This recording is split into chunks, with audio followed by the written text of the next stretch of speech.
거기 꼼짝 마. 지금 당장 멈춰. 다 들켰어. 움직이지 마. 손들어. 넌 우리와 함께 가야겠다. 모든 증거는 명백해. 끔찍했다. 젊은 애인을 위해 아내를 살해하고 시신을 훼손해 정화조에 유기한 남편. 상상해보라. 사랑 많던 젊은 아내가 어느 날 갑자기 흔적도 없이 사라졌다. 불안에 떠는 어머니, 수사에 착수한 경찰, 그리고 그녀가 어디로 갔는지 궁금해하는 사람들. 그 누구도 웅장한 저택의 벽 뒤에 그토록 끔찍한 비밀이 숨겨져 있을 줄은 상상하지 못했다. 지켜줘야 할 남편은 오히려 사형 집행인이 되어 젊은 애인을 위해 자신의 가정을 파괴했다. 그날 밤 치밀하게 계획된 시나리오에 따라 아내는 무력하게 쓰러졌다. 동이틀 무렵 그 집은 사랑이 어떻게 비극으로 변하는지를 목격한 침묵의 증인이 되었다. 더욱 충격적인 것은 아내의 시신이 들판이나 강, 숲이 아닌 바로 자신들의 집 정화조 안에서 훼손된 채 발견되었다는 사실이다. 이것은 한 도시를 경악하게 만든 실화이자 충실함과 배신, 그리고 순간의 욕정이 부르는 값비싼 대가에 대한 쓰라린 교훈이다. 강원도의 심장부에 위치한 작은 도시 춘천. 푸른 호수가 도시를 감싸고 산들이 병풍처럼 둘러싸고 있다. 최근 몇 년간 이 도시는 빠르게 변모했다.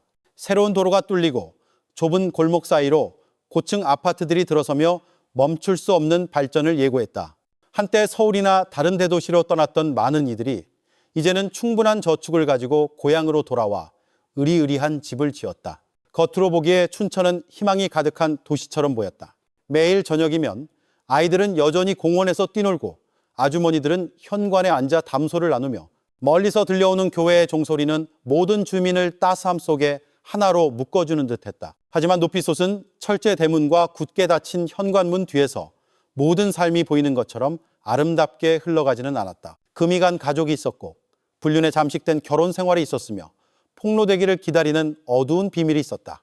2022년 11월 초겨울비는 도시 구석구석에 차가운 기운과 젖은 흙냄새를 몰고 왔다. 비는 거의 매일 오후에 내렸고 분위기를 더욱 스산하게 만들었다. 어느 축축한 아침, 밤새 내린 비로 하늘이 여전히 잿빛이던 그날, 작은 도시의 평온을 뒤흔드는 충격적인 사건이 발생했다.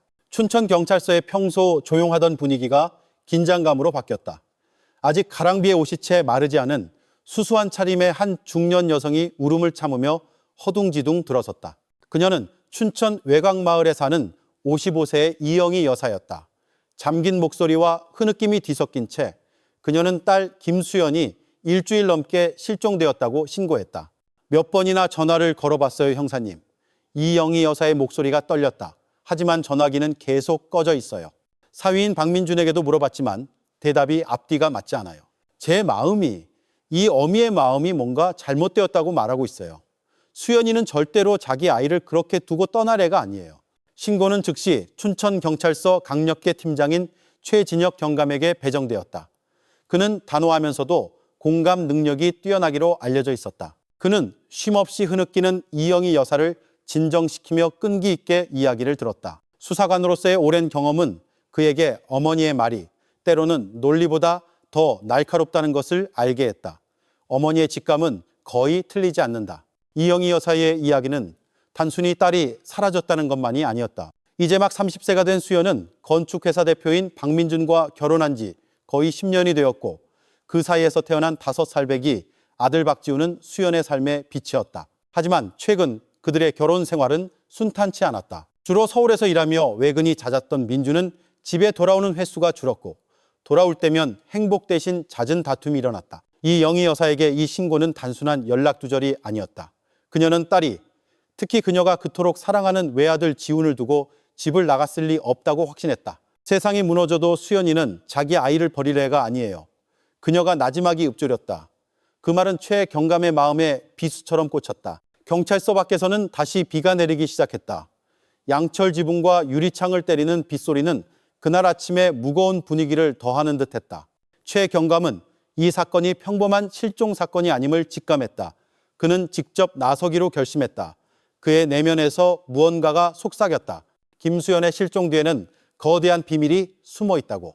그리고 아니나 다를까 몇 시간 후 수사팀은 춘천 외곽에 위치한 박민준과 김수연 가족의 3층짜리 호화주택을 찾았다. 바로 이곳에서부터 한 가족을 파괴했을 뿐만 아니라 그 이야기를 듣는 모든 이의 마음을 뒤흔들 끔찍한 이야기가 펼쳐지기 시작할 것이었다. 최진혁 경감은 그날 아침 이영희 여사가 경찰서를 떠날 때의 얼굴을 아직도 기억했다. 눈물로 가득 차 계속해서 떨리던 눈빛, 딸의 결혼 사진을 꽉 쥔 채 떨던 손, 그 사진은 이제 그의 셔츠 주머니에 들어 있었고 오늘 내딛는 모든 걸음이 한 사람의 생명과 관련되어 있음을 상기시키는 듯했다. 그는 이 사건이 단순한 실종이 아님을 알았다. 수년간 범죄 세계에 몸담아온 수사관의 직감이 소리 높여 외치고 있었다. 무언가 정상이 아니라고. 두 명의 팀원, 김 형사와 이 형사와 함께 최 경감은 곧장 춘천 외곽에 있는 박민준의 집으로 향했다. 짧은 여정은 길게 느껴졌다. 비가 다시 내려 자동차 유리를 단조로운 리듬으로 적셨다. 이 작은 도시는 늦가을 장마의 절정에 있었고 잿빛 분위기는 최 경감의 마음속 스산함을 더욱 짙게 했다. 그는 이영희 여사의 말을 떠올렸다. 수연이는 절대로 자기 아이를 그렇게 두고 떠날 애가 아니에요. 단순하지만 한 어머니의 확신에 찬 그 문장이 귓가에 계속 맴돌았다. 박민준의 집은 다른 건물들 사이에서 유독 눈에 띄었다. 흰색으로 칠해진 3층 높이의 건물, 부겐빌레아 꽃 장식이 달린 높은 철제 울타리. 밖에서 보기에는 모든 것이 완벽해 보였다. 하지만 최 경감은 그 안에 큰 균열을 숨기고 있는 호화주택을 너무나도 자주 봐왔다. 경찰차가 정문 바로 앞에 멈췄다. 말끔한 차림의 한 남자가 현관에서 기다리고 있었다. 그가 바로 이영희 여사가 방금 신고한 사위 박민준이었다. 민준은 잘 다려진 하늘색 셔츠를 입고 있었다. 얼굴은 피곤해 보였고 머리는 대충 정돈되어 있었으며 옅은 미소가 입가에 걸려 있었다. 그는 앞으로 나와 환대하며 친절하게 굴려고 애썼다. 들어오세요, 형사님. 와주셔서 감사합니다. 저도 이 상황이 너무 혼란스럽네요. 그는 문을 열며 말했다. 그의 목소리는 마치 확신을 주려는 듯했지만 완전히 진실되지는 않은 평탄한 톤이었다. 그들이 들어선 거실은 값비싼 가구로 가득했다. 검은색 가죽 소파, 반짝이는 유리 테이블, 크리스털 장식품이 가득한 큰 장식장, 에어컨이 켜져 있어 밖에는 비가 여전히 세차게 내리고 있음에도 실내는 서늘했다. 하지만 최 경감에게 그 냉기는 기계에서 나오는 것이 아니라 이 이상한 분위기에서 비롯된 것이었다. 이 집은 깨끗했다. 너무나도 깨끗했다. 마치 따뜻한 삶의 흔적이 전혀 없는 것 같았다. 민주는 그들에게 앉으라고 권한 뒤 이야기를 시작했다. 그는 이영희 여사가 이미 전달한 이야기의 대부분을 반복했지만 마치 미리 준비된 대본처럼 깔끔하게 들리는 자신만의 버전으로 각색했다. 사실 저와 수연이가 심하게 다퉜어요. 그는 고개를 숙이며 후회하는 척 말했다. 솔직히 말했어요. 저 다른 여자 있다고요. 좋게 해결하고 싶었어요. 이혼 서류까지 준비했죠. 하지만 아내가 거부하고 화내고 소리 질렀어요. 다음 날 아침에 일어나 보니 아내는 이미 없었어요. 옷 몇 벌도 사라졌고요. 마음 좀 진정시키러 나갔겠거니 생각했어요. 저도 아내가 빨리 돌아오길 바라고 있습니다. 최 경감은 과장된 표정 없이 천천히 고개를 끄덕였다. 그는 이야기가 상세할수록 조작되었을 가능성이 크다는 것을 알았다. 그의 눈은 민준의 몸짓을 살폈다. 약간 불안해하는 손, 이따금 벽시계를 힐끗 보는 시선, 무언가를 억누르려는 사람처럼 숨을 내쉬는 방식. 이 모든 것을 최 경감은 마음속에 기록했다. 초동 수사는 2층 김수연과 박민준이 평소 잠을 자던 안방에서 시작되었다. 방은 매우 깔끔해 보였다. 옷장이 열려 있었고 실제로 수연의 옷 일부가 없었다. 하지만 값비싼 개인 물품들은 그대로 남아 있었다. 보석함, 수입 향수, 고가의 화장품 세트, 모든 것이 화장대 위에 가지런히 놓여 있었다. 마치 그냥 버려두고 간 것처럼. 최 경감은 그 화장대를 오랫동안 바라보다가 나지막이 중얼거렸다. 여자가 집을 나갈 땐 보통 가장 아끼는 물건들을 챙겨가는데 왜 이게 전부 남아있지? 방을 함께 수색하던 김 형사는 지훈의 작은 방으로 향했다. 흩어진 장난감, 만화 캐릭터가 그려진 침대 시트가 깔린 작은 침대, 그리고 텅 빈 분위기만 있었다. 민준이 재빨리 설명했다. 다툼 후에 지훈이는 친척 집에 맡겼어요. 아이가 방해받지 않았으면 해서요. 표면적으로는 그럴듯한 대답이었지만 최 경감에게는 오히려 의심을 더했다. 아내가 집을 나갔는데 왜 아버지는 서둘러 아이를 맡기는가? 오히려 곁에서 지훈을 지켜야 하지 않았을까? 그들은 2층 화장실로 발을 옮겼다. 문을 열자마자 날카로운 세정제 냄새가 코를 찔렀다. 이 형사는 지독한 냄새에 기침하며 입을 막았다. 하얀 타일 바닥은 반짝였고 벽은 금방이라도 솔질을 마친 것처럼 빛났다. 너무 깨끗해. 최 경감은 생각했다. 그는 몸을 숙여 바닥의 배수구를 살폈다. 그의 눈이 의문으로 가늘어졌다. 왜 이렇게 세정제를 많이 사용해야 했죠? 그가 물었다. 민주는 재빨리 대답했다. 제가 원래 좀 깔끔한 성격이라서요, 형사님. 매주 이 화장실은 항상 소독하거든요. 아마 어제 우연히 좀 많이 뿌렸나 봅니다. 그 대답은 유창하게, 너무나도 유창하게 흘러나와 최 경감은 무언가 숨기고 있다는 확신을 더 굳혔다. 수사는 뒤뜰로 이어졌다. 잘 사용하지 않는 보조 주방이 있었다. 그 방구석에는 큰 기계 하나가 서 있었다. 분명 평범한 물건은 아니었다. 모양은 보통 수제 떡갈비 식당이나 소시지 공장에서나 볼 법한 업소용 대형 분쇄기였다. 색은 반짝였고 막 세척을 마친 듯 보였다. 김 형사가 다가가 표면을 만져본 뒤 최 경감에게 속삭였다. 이상합니다, 팀장님. 이런 가정집에 왜 이렇게 큰 기계가 있죠? 음식을 파는 것도 아닌데. 최 경감은 그 기계를 꽤 오랫동안 쳐다봤다. 머릿속이 빠르게 회전했다. 뒤편 양철 지붕에 떨어지는 빗소리가 들려오며 긴장감을 더했다. 그의 마음속에서 작은 조각들이 맞춰지기 시작했다. 화장실의 지독한 세정제 냄새, 지나치게 깔끔한 집, 서둘러 맡겨진 아이, 그리고 이제 이 비정상적인 고기 분쇄기까지. 그는 아무 말도 하지 않고 작은 수첩에 메모만 했다. 하지만 마음속으로는 확신했다. 이 집은 아내가 남편을 떠났다는 이야기 이상의 무언가를 숨기고 있다고. 민주는 뒤뜰 현관에 서서 여전히 친절한 태도를 유지하려 애썼다. 그의 미소는 억지스러웠지만 눈빛 뒤에는 분명 긴장감이 서려 있었다. 최 경감은 그를 잠시 바라보다가 평탄한 어조로 말했다. 집을 수색하게 해주셔서 감사합니다. 하지만 수사는 아직 끝나지 않았습니다. 더 자세한 조사를 위해 과학수사팀과 함께 다시 오겠습니다. 민주는 그저 고개를 끄덕이며 침착해 보이려 애썼다. 하지만 최 경감의 눈에는 그 미소가 이제 금방이라도 깨질 듯한 얇은 가면처럼 보였다. 마음속으로 수사관은 속삭였다. 김수혜는 어디에도 가지 않았어. 답은 바로 여기. 이 비밀로 가득한 호화주택 안에 있어. 그리고 조만간 그 진실은 드러나게 될 거야. 다음 날 아침 춘천의 하늘은 여전히 잿빛 구름에 덮여 있었다. 밤새 내린 비는 완전히 그치지 않고 가느다란 빗줄기만 남겨 주민들의 집 지붕을 적셨다. 국립과학수사연구원 차량 한 대가 박민준의 3층짜리 집 앞에 멈춰 섰다. 차 안에서 완전 장비를 갖춘 흰색 제복의 요원 몇 명이 내렸다. 최진혁 경감도 작은 서류철을 손에 들고 함께 내렸다. 오늘은 진실을 좀 더 과학적인 방법으로 추적하는 날이었다. 민주는 현관에 서 있었다. 어제보다 얼굴이 더 굳어 있었다. 셔츠는 구겨졌고 머리는 헝클어져 마치 밤새 잠을 이루지 못한 것 같았다. 그가 억지로 지으려던 미소는 어색해 보였고 더 이상 설득력이 없었다. 형사님, 어제 조사는 충분하지 않았나요?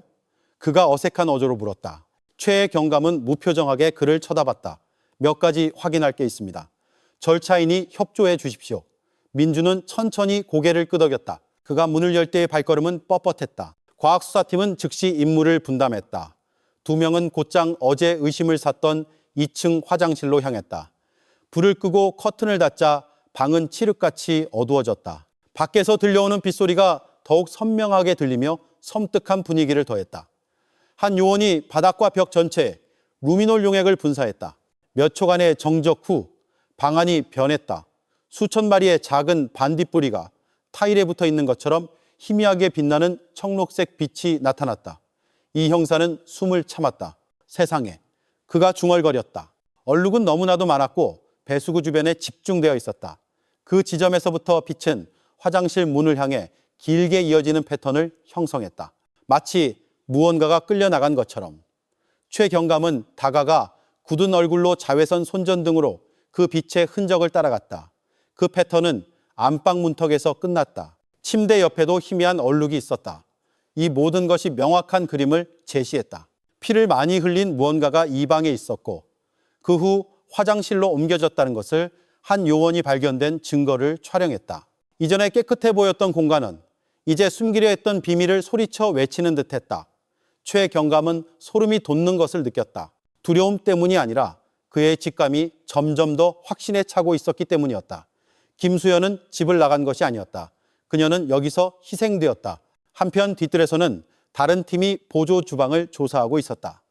방구석에는 어제 최경감의 의심을 샀던 대형 고기 분쇄기가 서 있었다. 기계는 막 세척한 것처럼 반짝였지만 금속 냄새와 세제 냄새가 섞여 희미하게 풍겼다. 요원들은 여러 각도에서 사진을 찍고 기계의 일련 번호를 기록했으며 날의 작은 틈에서 몇 개의 샘플을 채취했다. 이렇게 큰 기계는 보통 음식점에서 사용하는데요. 한 요원이 말했다. 하지만 이 주방에는 사업 흔적이 전혀 없어요. 고기 재고도 없고 보조 장비도 없고요. 최경감은 기계는 연구소로 가져가서 검사해야 한다는 짧은 메모만 남겼다. 조사를 마친 후 최경감은 주변 주민들로부터 정보를 얻기로 했다. 그는 수연과 꽤 가깝게 지냈다고 알려진 정 씨라는 여성이 사는 옆집으로 걸어갔다. 경찰이 온 것을 알자마자 정 씨의 얼굴에는 안도감과 걱정이 뒤섞여 나타났다. 그녀는 안으로 들어오라고 권한 뒤 묻기도 전에 이야기를 시작했다. 수연 씨가 사라지기 전날 밤 두 사람이 심하게 다투는 소리를 들었어요. 정 씨가 나지막이 말했다. 소리가 너무 커서 저희 집까지 들렸어요. 물건이 떨어지는 소리, 심지어 문을 쾅 닫는 소리도요. 그 후 밤에 큰 기계 소리가 들렸어요. 분쇄기 같은 시끄러운 소리였는데 자정이 넘은 시간이었어요. 그 기계는 거의 동틀녘까지 오랫동안 멈추지 않았어요. 최경감과 팀원들은 서로를 쳐다봤다. 이 증언은 그들의 추측과 정확히 일치했다. 지금 뒤뜰 주방에 서 있는 분쇄기는 수연이 사라진 그 밤에 실제로 사용되었던 것이다. 정 씨는 잠시 고개를 숙였다가 말을 이었다. 그날 이후로 수연 씨를 다시는 보지 못했어요. 평소에는 앞 가게에서 채소를 사거나 그냥 수다 떨러 자주 들렀는데 그날 밤 이후로 그냥 사라졌어요. 박 사장님께 물어봤더니 항상 같은 대답이었어요. 화나서 나갔다고. 하지만 제 마음은 믿지 않았어요. 최경감은 모든 세부 사항을 기록했다. 그는 이어서 그 부부의 어린 아들 지훈에 대해 물었다. 정 씨의 눈빛이 부드러워졌다. 그 소동이 있고 며칠 뒤 지훈이가 젊은 여자 손에 이끌려가는 걸 봤어요. 이모라고 하더군요. 아이 얼굴은 창백했고 눈은 오랫동안 운 것처럼 부어 있었어요. 그 후로 다시는 그 아이를 보지 못했어요. 이 정보는 퍼즐에 새로운 조각을 더했다. 민주는 아내를 숨겼을 뿐만 아니라 아들이 집에서 무언가를 목격하지 못하도록 의도적으로 치워버렸다. 우연이라기엔 너무나도 치밀한 조치였다. 증언을 확보한 후 최경감은 팀원들과 함께 차로 돌아왔다. 가랑 비었던 비는 이제 더 세차게 내리며 차 지붕을 요란한 소리로 때렸다. 그는 김서린 유리창 너머로 민준의 집을 바라봤다. 건물은 웅장하게 서 있었지만 최경감에게는 더 이상 그렇게 보이지 않았다. 그가 본 것은 어두운 비밀을 품고 있는 차가운 벽일 뿐이었다. 김 형사가 마침내 입을 열었다. 팀장님, 이 모든 것이 한 가지 결론으로 명확하게 향하고 있습니다. 하지만 우리에겐 아직 정말로 반박할 수 없는 증거가 필요합니다. 최경감은 천천히 고개를 끄덕였다. 맞아. 혈은 이상한 기계, 그리고 이웃의 증언이 있어. 하지만 거짓의 가면을 벗기려면 더 구체적인 것이 필요해. 배수관, 기계의 틈새, 그 모든 것을 연구소에서 검사해야 해. 오직 과학적 증거만이 그의 방어벽을 무너뜨릴 수 있어. 차는 그 집을 떠나 달리기 시작했다. 차 안은 조용했고 빗물을 닦아내는 와이퍼 소리만 들렸다. 최경감은 주머니에서 김수연의 사진을 꺼냈다. 사진 속 부드러운 미소는 그들이 발견한 암울한 현실과 너무나도 대조적으로 느껴졌다. 마음속으로 그는 다짐했다. 이 길이 길고 험난할지라도 진실은 반드시 밝혀질 것이라고. 춘천의 스산한 하늘이 함께 눈물을 흘리는 듯했고 그 모든 것 뒤에서 수연이 사라진 밤에 정말로 무슨 일이 일어났는지에 대한 그림자가 이제 막 표면적으로나마 점점 더 선명해지고 있었다. 박민준의 집을 수색한 지 며칠 후 춘천경찰서의 분위기는 이토록 분주한 적이 없었다. 국립과학수사연구원 실험실은 활기로 가득 찼다. 투명한 액체가 담긴 시험관들이 책상 위에 줄지어 있었고 희미한 포르말린 냄새가 풍겼으며 PCR 기계는 결코 멈추지 않는 긴 숨결처럼 꾸준히 윙윙거렸다. 전문가들은 진지한 얼굴로 일했고 그들의 손가락은 작은 피펫을 사용하여 샘플을 옮기는 데 능숙했다. 최진혁 경감은 안전유리 뒤에 서서 지켜보고 있었다. 그는 과학자는 아니었지만 오랜 경험은 답이 바로 여기에 민준의 집에서 수집된 작은 조각들 사이에 있다는 것을 알게 했다. 화장실의 혈흔 샘플이 먼저 검사되었다. 검사 결과 인간 혈액의 확실한 증거인 헤모글로빈이 검출되었다. 양이 상당했다. 가벼운 상처에서 나온 것일 리 없습니다. 한 기술자가 나지막이 말했다. 팀장님, 이 정도 양은 심각한 출혈 사건이 있었음을 의미합니다. 피해자가 그곳에서 사망했을 수도 있다는 뜻입니다. 그 말은 최 경감의 귀에 강하게 밝혔다. 더 긴장되는 것은 화장실 배수관 검사였다. 과학수사팀은 악취가 진동하는 쇠 파이프를 해체해야 했다. 그 안에서 그들은 작은 뼈, 조각과 달라붙어 있는 연조직을 추출하는 데 성공했다. 모든 것은 멸균 용기에 담겨 PCR 기기에서 처리되었다. 최 경감은 구불구불한 그래프를 보여주는 컴퓨터 화면을 응시했다. 유전자 코드가 서서히 익혔다. 법의학자가 그를 돌아보며 말했다. 인간 DNA입니다. 신원을 확인하려면 가족 대조 샘플이 필요합니다. 최 경감은 즉시 이영희 여사에게 연락했다. 그녀는 느린 걸음으로 왔다. 얼굴은 창백했지만 시선은 굳건했다. 눈물을 흘리며 그녀는 자신의 혈액 샘플을 건넸다. 어떤 결과가 나오든 전 준비됐어요. 전 그저 진실을 알고 싶을 뿐이에요. 그녀가 말했다. 그 말에 실험실은 잠시 침묵에 잠겼다. 참석한 모든 이들은 자식의 운명에 대한 확신을 기다리는 어머니의 짐이 얼마나 무거운지를 깨달았다. 한편 민준의 집 뒤뜰 주방에 있던 고기 분쇄기는 완전히 분해되었다. 쇠날이 하나씩 분리되었고 작은 틈새는 솔질된 후 화학용액이 뿌려졌다. 그곳에서 팀은 짙은 갈색의 마른 액체 잔여물을 발견했다. 검사 결과 다시 한번 동일한 결과가 나왔다. 인간 DNA, 이제 이영희 여사의 샘플과 비교 결과만 기다리면 되었다. 실험실 절차가 진행되는 동안 최 경감은 민준을 다시 신문하기로 결정했다. 이번에는 공식적인 조사실이 사용되었다. 가운데에는 단순한 철제 책상이 있었고 머리 위 형광등은 날카롭게 빛나며 민준의 얼굴에 거친 그림자를 만들었다. 민준은 불안하게 앉아 있었다. 그의 손은 반복적으로 책상을 두드렸고 다리는 무의식적으로 떨렸다. 얼굴은 창백했고 이마에는 땀이 맺혔다. 방은 시원했지만 그러나 최의 경감이 들어서자 그는 미소를 지으려 애썼다.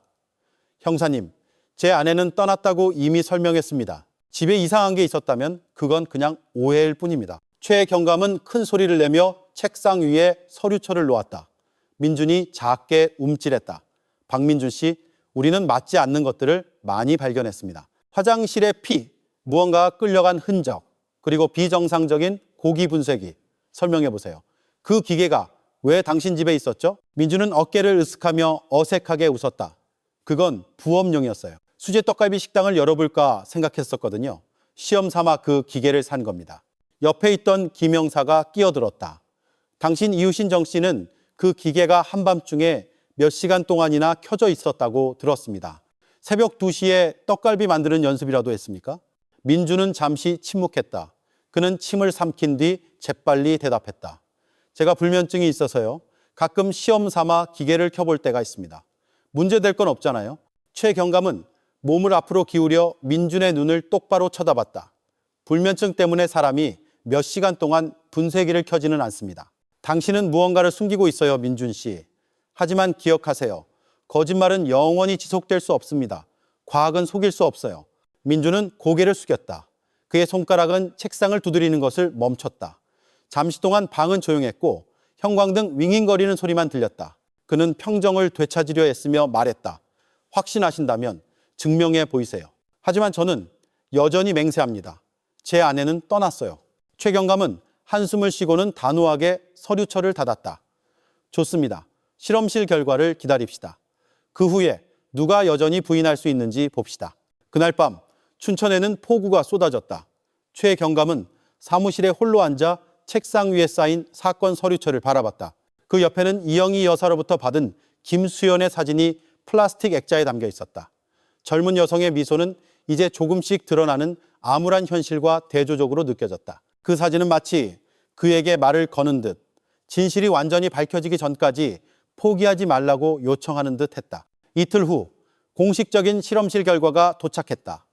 법의학자의 서명이 담긴 붉은 도장이 찍힌 서류가 최 경감의 책상 위에 놓였다. 그는 천천히 서류를 열었다. 그의 눈은 짧지만 망치로 내려치는 듯한 문장들을 훑었다. 파이프와 분쇄기에서 발견된 뼈와 조직 샘플에서 나온 DNA는 이영희 여사와의 생물학적 관계, 모녀 관계와 일치함, 실종 신고된 피해자 김수연과 동일인으로 확인됨. 최 경감은 잠시 눈을 감고 깊은 숨을 내쉬었다. 그동안 이 사건을 감싸고 있던 미스터리의 장막이 이제 걷히기 시작했다. 더 이상 의심의 여지는 없었다. 김수연은 집을 나간 것이 아니었다. 그녀는 살해되었고 그 증거는 이제 반박할 수 없었다. 그는 책상 위에 수연의 사진을 집어들고 오랫동안 바라봤다. 그 미소는 이제 단순한 초상화가 아니라 위임받은 사명처럼 느껴졌다. 그는 낮은 목소리로 혼잣말을 했다. 편히 쉬어요, 수연 씨. 우리가 이 증거를 통해 당신의 목소리를 들었어요. 진실은 곧 세워질 겁니다. 밖에서는 여전히 비가 도시를 적시고 있었다. 하지만 최 경감에게 이제 그 빗방울 하나하나는 박민준이 그동안 쌓아올린 모든 거짓말을 무너뜨릴 준비가 된 서서히 다가오는 진실의 발걸음처럼 느껴졌다. 그날 아침 춘천경찰서 조사실은 평소보다 더 답답하게 느껴졌다. 천장에서 내리쬐는 하얀 형광등 불빛이 철제 책상의 그림자를 바닥에 뻣뻣하게 드리웠다. 실내는 에어컨 때문에 서늘했지만 박민준은 계속해서 땀을 흘렸다. 그가 입은 흰색 셔츠는 구겨졌고 깃은 비뚤어져 있었다. 얼굴은 창백했고 눈은 잠을 설친 듯 충혈되어 있었다. 그는 불안하게 앉아 무의식적으로 책상을 손가락으로 두드렸다. 최진혁 경감이 천천히 들어왔다. 그는 서두르지 않고 그저 두꺼운 갈색 서류철을 책상 위에 놓았다. 서류철이 쿵 하고 떨어지는 소리에 민준이 재빨리 고개를 돌렸다. 그의 시선은 마치 그 서류철이 자신의 방어벽을 무너뜨릴 무언가를 담고 있기라도 한 듯 불안했다. 박민준 씨, 최 경감의 목소리는 높낮이 없이 평탄했지만 압박감이 가득했다. 국가수 결과가 나왔습니다. 직접 봤으면 좋겠군요. 그는 서류철을 열어 국립과학수사연구원에 붉은 도장이 찍힌 공식 문서를 한 장 꺼내 민준 앞으로 밀었다. 민준은 고개를 숙여 읽었다. 그의 눈은 왼쪽에서 오른쪽으로 빠르게 움직였다. 입술이 떨렸다. 거기에는 배수관과 고기 분쇄기에서 발견된 DNA가 이영희 여사의 DNA와 일치한다는 내용이 명확하게 적혀 있었다. 즉, 그 뼈 조각과 조직은 김수연의 것이었다. 민준은 오랫동안 침묵했다. 그의 손은 책상 끝을 꽉 쥐었고 손마디가 하얗게 변했다. 이마에서 식은땀이 흘러내렸다. 그의 숨은 짧고 거칠게 가빠졌다. 과학은 속일 수 없다고 했죠. 최 경감이 천천히 하지만 단호하게 말했다. 당신은 사람의 말은 부인할 수 있겠지만 당신이 남긴 흔적은 여전히 목소리를 냅니다. 그건 수연 씨의 목소리예요. 진실을 요구하는 목소리. 민준은 반박하려 했지만 목소리가 쉬어 평소처럼 힘이 없었다. 아마 뭔가 착오가 있었을 겁니다. 그 기계는 제가 소고기 갈 때 자주 썼어요. 머리카락이나 뼈 조각이 섞일 수도 있잖아요. 당신들이 잘못 해석한 겁니다. 옆에 앉아있던 김영사가 손가락으로 책상을 두드렸다. 장난하지 마, 박민준. DNA는 틀릴 수 없어. 이 결과는 당신 집 기계와 파이프에 있던 게 당신 아내의 신체의 일부였다는 걸 명확히 보여주고 있어. 민준은 힘없이 고개를 저었다. 그의 눈은 서류를 멍하니 응시했다. 손은 리듬 없이 책상을 두드리며 떨렸다. 그는 입을 열려 했지만 말이 목에 걸렸다. 최 경감은 몸을 앞으로 숙여 그의 눈을 똑바로 쳐다봤다. 당신에겐 아직 기회가 있어. 사실대로 말해. 수연 씨는 어떻게 죽었지? 그 후에 당신은 뭘 했나? 가족들이 어둠 속에서 계속 기다리게 하지 마. 민준은 고개를 숙였다. 얼굴이 굳어졌다. 전 그녀를 죽이지 않았어요. 그녀는 떠났어요. 그게 사실입니다. 그 대답은 힘없이 들렸다. 최 경감은 그가 쌓은 벽이 금가기 시작했음을 느꼈다. 그는 전략을 바꿨다. 다른 서류철에서 수연이 아직 5살인 아들 지훈과 함께 찍은 사진을 꺼냈다. 사진 속에서 수연은 활짝 웃는 지훈을 안고 미소 짓고 있었다. 최 경감은 그 사진을 민준 바로 앞 책상 위에 놓았다. 이걸 봐. 최 경감의 목소리는 낮았지만 날카로웠다. 이 여자는 거의 10년 동안 당신 곁을 지켰어. 당신 아들을 낳고 돌보고 키웠지. 당신도 알잖아. 수연 씨는 절대 지훈이를 떠나지 않아. 그런데 어떻게 감히 그녀가 그냥 떠났다고 계속 말할 수 있지? 민준은 눈을 감았다. 얼굴이 일그러졌다. 그의 손이 자신의 머리카락을 쥐어뜯었다. 입술은 말하고 싶지만 참는 것처럼 떨렸다. 최 경감은 그 사진이 그의 심장을 정확히 강타했음을 알았다. 민준은 마침내 고개를 들었다. 눈이 붉었다. 제가 잘못한 건 맞아요. 저 다른 여자 있어요. 이혼하고 싶었어요. 하지만 죽이지는 않았어요. 전 미친놈이 아니에요. 그의 목소리는 설명이라기보다는 절망적인 외침에 가까웠다. 최 경감은 손바닥으로 책상을 내리쳤다. 요란한 소리가 울려 퍼졌다. 박민준, 모든 증거가 네 앞에 있어. 피, 뼈, 조직, 전부 너를 가리키고 있다고. 언제까지 이 거짓말 뒤에 숨을 거야? 지훈이도 언젠가는 진실을 알게 될 거야. 네가 평생 지훈이한테 미움받길 원해? 아들의 이름을 듣자 민주는 재빨리 고개를 들었다. 그의 얼굴이 변했다. 분노와 공포가 뒤섞여 있었다. 제 아이는 끌어들이지 마세요. 목소리가 갈라졌다. 그의 손이 책상 위에서 떨렸다. 최경감은 물러서지 않고 오히려 목소리를 부드럽게 했다. 난 지훈이가 자기 아버지가 누군지도 모른 채 자라길 원치 않아. 걔는 이미 엄마를 잃었어. 네가 인정할 용기가 없어서 걔가 모든 걸 잃게 하지 마. 말해, 민준. 지훈이를 위해서. 민준은 침묵했다. 두 손으로 얼굴을 가렸다. 어깨가 들썩였다. 숨소리가 거칠게 들렸다. 정적이 방을 삼켰다. 벽식의 초침 소리만 들렸다. 최경감은 김 형사에게 신호를 보냈다. 두 사람은 일어서서 민준을 홀로 두고 밖으로 나갔다. 감시유리 너머로 최경감은 그를 관찰했다. 그는 이 기술을 알고 있었다. 용의자를 생각에 잠기게 내버려 두는 것이 가장 강력한 압박이었다. 고독 속에서 죄책감은 종종 1000개의 질문보다 더 크게 울린다. 민주는 넋이 나간 채 앉아 있었다. 그의 손은 계속 머리카락을 쥐어뜯었고 그러다 자신의 머리를 천천히 찧었다. 그는 마치 자신을 괴롭히는 환영을 쫓아내려는 듯 격렬하게 고개를 저었다. 하지만 그 환영은 더욱 선명해졌다. 수연의 얼굴, 지훈의 울음소리, 그리고 책상 위에 펼쳐진 DNA 결과지. 몇 시간 후 문이 다시 열렸을 때 민주는 예전 같지 않았다. 셔츠는 땀으로 젖었고 얼굴은 일그러졌으며 눈은 충혈돼 있었다. 그는 다시 들어온 최경감을 쳐다보고는 마치 가슴을 짓누르는 큰 짐이 있는 듯 길고 무거운 한숨을 내쉬었다. 형사님, 그의 목소리는 거의 들리지 않을 정도로 쉬어 있었다. 저 할 말이 있어요. 하지만 지금은 아니에요. 시간이 필요해요. 최경감은 그를 오랫동안 쳐다보다가 천천히 고개를 끄덕였다. 시간은 올 거야, 민준. 그리고 그때가 되면 진실은 그저 말해지기를 기다리고 있을 뿐이야. 민준은 고개를 숙였다. 두 손은 책상 위에서 서로 꽉 맞잡혀 있었다. 그가 그동안 써왔던 침착한 가면은 깨져버렸다. 그의 방어벽은 흔들리고 있었고 최경감은 모든 것이 무너지기까지는 이제 얼마 남지 않았다는 것을 알았다. 폭우가 쏟아지는 밤, 조사실이 다시 사용되었다. 천장에 하얀 형광등이 잠시 깜박이다가 안정적으로 켜지며 찌르는 듯한 차가운 빛을 퍼뜨렸다. 박민준이 등을 구부린 채 앉아 쇠의자가 삐걱거렸다.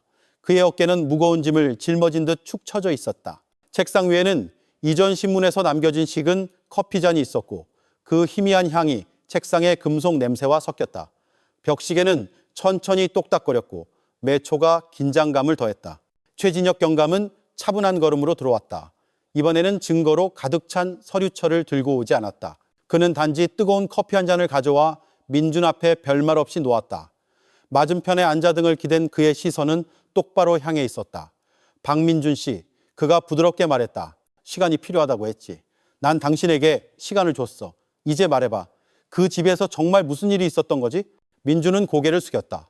그의 텅 빈 눈은 앞에 놓인 찻잔을 응시했다. 그의 손은 서로 맞잡혀 있었고 손가락은 미세하게 떨렸다. 몇 분의 정적이 흘렀다. 밖에서 들려오는 빗소리가 선명하게 들렸고 지붕을 두드리는 소리는 끝없는 단조로운 리듬 같았다. 마침내 그는 길고 무거운 숨을 내쉬고는 쉰 목소리로 입을 열었다. 사실 전 수연이와 행복하지 않은 지 오래됐어요. 그가 나지막이 말했다. 우리 결혼은 금이 갔어요. 전 주로 서울에 가서 프로젝트 일을 했고 집에 돌아오는 건 잠깐이었죠. 그때 한 여자를 만났어요. 이름은 한유라예요. 최경감은 끼어들지 않았다. 그는 이런 순간에는 용의자가 자신의 이야기를 쏟아내도록 내버려 두는 것이 최선이라는 것을 알았다. 유라는 아직 젊었어요. 민준이 씁쓸한 목소리로 말을 이었다. 겨우 22살이었죠. 예쁘고 다정했어요.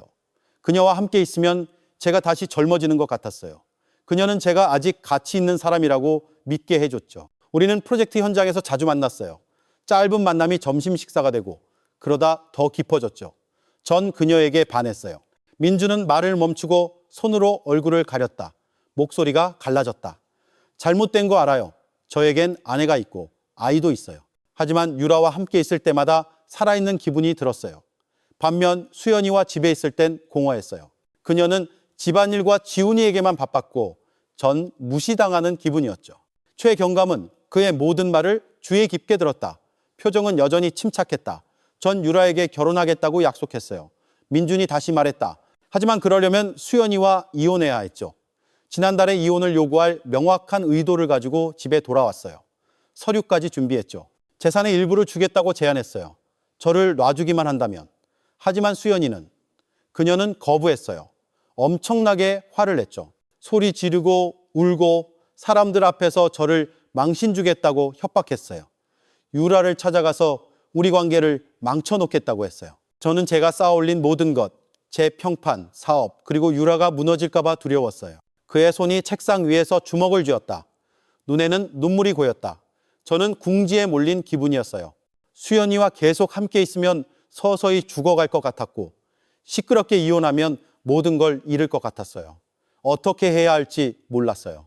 최 경감이 마침내 입을 열었다. 그리고 결국 당신은 최악의 길을 선택했군. 민준, 수연이가 다시는 돌아오지 못하게 만든 그 길을. 민준은 재빨리 고개를 들었다. 얼굴에 공포가 서렸다. 아니요, 전 죽일 생각은 없었어요. 그날 밤 우린 또 다퉜어요. 전 지쳤어요. 그냥 그녀가 조용해지길, 소리 지르는 걸 멈추길 바랐을 뿐이에요. 약국에 가서 불면증이 있다고 거짓말을 했어요. 수면제를 샀죠. 그날 밤 음료에 섞었어요. 비타민이라고 말했어요. 그냥 그녀가 진정되길 바랐을 뿐, 그 이상은 아니었어요. 최 경감은 날카롭게 쳐다봤다. 하지만 그녀가 잠든 후에 당신은 뭘 했지? 민주는 침묵했다. 입술은 움직였지만 소리가 나지 않았다. 숨이 가빴다. 그는 눈을 감고 떠오르는 환영을 쫓아내려 애썼다. 거실에 오랫동안 앉아 있었어요. 제 머릿속은 유라의 얼굴과 제가 했던 약속들로 가득 찼죠.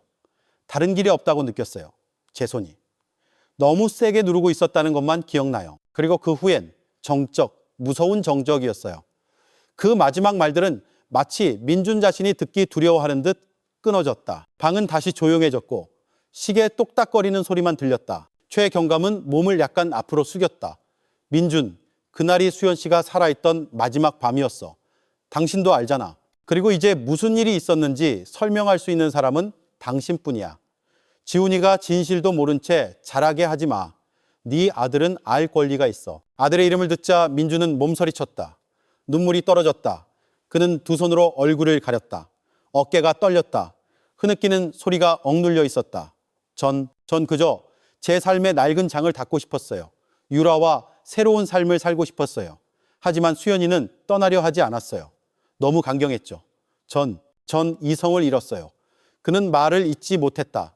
목소리는 흐느낌에 잠겨 사라졌다. 최 경감은 벽시계를 쳐다보고는 일어섰다. 오늘 밤은 이만하지. 더 이상 강요하지 않겠어. 내일 계속하자. 기억해 민준. 네가 침묵할수록 그 짐은 너를 더 무겁게 짓누를 거야. 민준은 대답하지 않았다. 그는 그저 몸을 웅크리고 앉아 있었다. 얼굴은 눈물로 젖어 있었고 손은 눈을 가리고 있었다. 감시 유리 너머로 최 경감은 그를 지켜보다가 방을 나섰다.